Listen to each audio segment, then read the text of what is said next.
10 minutes is a long time, but thank you very much for showing up today and for having us here. My name is Cindy Carlisle. I look a little differently. This photo was taken 2 years ago. But during this past year, I had a bout with cancer, and I finished my treatment this spring, and I'm now back and ready to go. So therefore,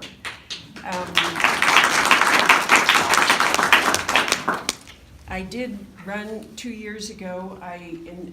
My basis for running 2 years ago was that I was carrying the initiatives, whether one agrees with them or not, 300 and 301.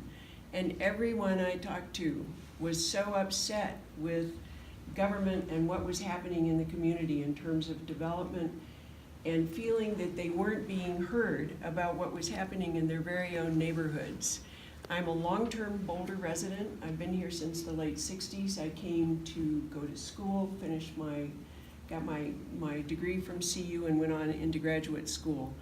I raised 2 children here, and I've been elected twice before, once to the Boulder City Council and once to the CU Board of Regents from 2003 to 2009, which was sort of a contentious era as well.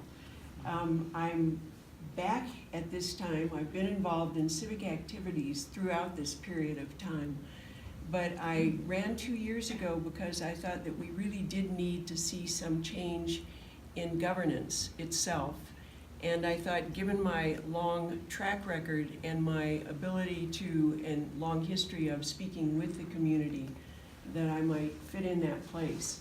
I lost by 126 votes, and had I won, the votes would have been different over this past 2 years in terms of things like development. So one of the things that I really would like to talk about, and I think the reason that you all are here is because you recognize the difference between campaigning and then governing, starting up at that federal level. That is sort of undescribable, I suppose, is the way to put it, but certainly not what any of us would have expected in terms of governance. The campaign itself was bad enough, but the governance is just something to give everyone a deep sense of anxiety, I think, on almost every level. So I think it's important in this election as well to deal with, I was just looking over lunch at the voter guide that comes in what used to be our hometown paper. It's called the Daily Camera.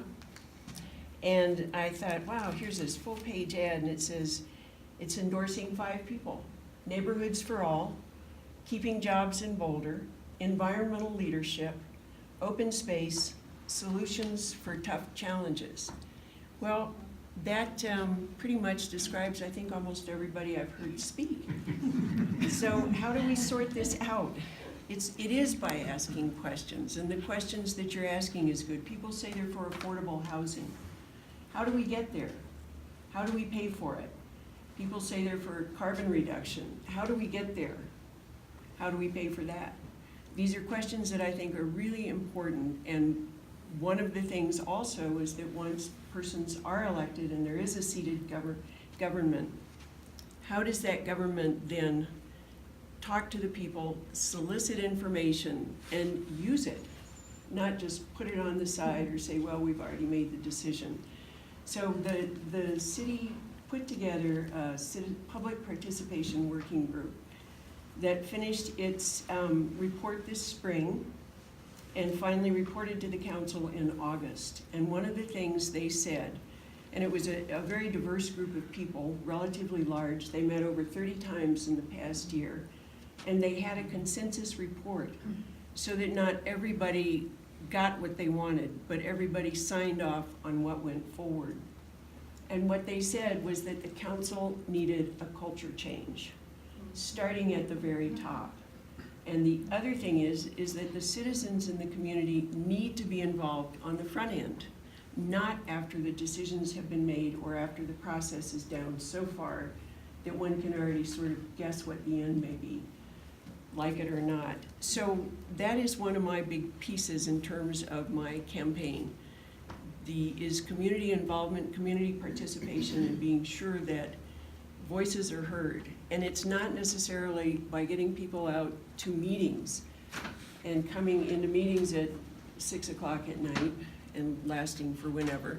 And Camilo will be speaking after I, and he'll be talking about, I think, an interesting prospect for one of the ways that we can get more citizen input into our voting processes, our governance processes. The other thing that I'm supporting, besides citizen participation, is affordable housing, affordability, which is affordable housing as well as spaces for small businesses and artistic spaces for people to do artwork, to do creative endeavors. Boulder used to be very economically diverse. And because we can't go backwards, we need to see how we can deal with the future.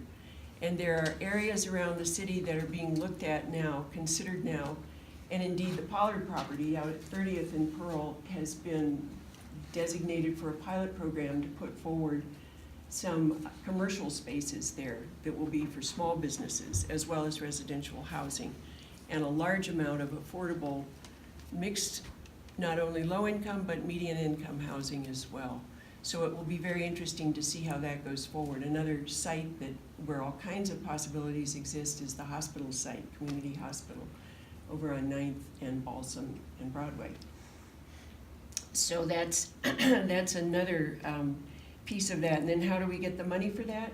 Linkage fees. One of the votes that went forward this past year was about raising the fees on commercial development so that they adequately paid into the impacts they were having, which is displacing people from affordable housing.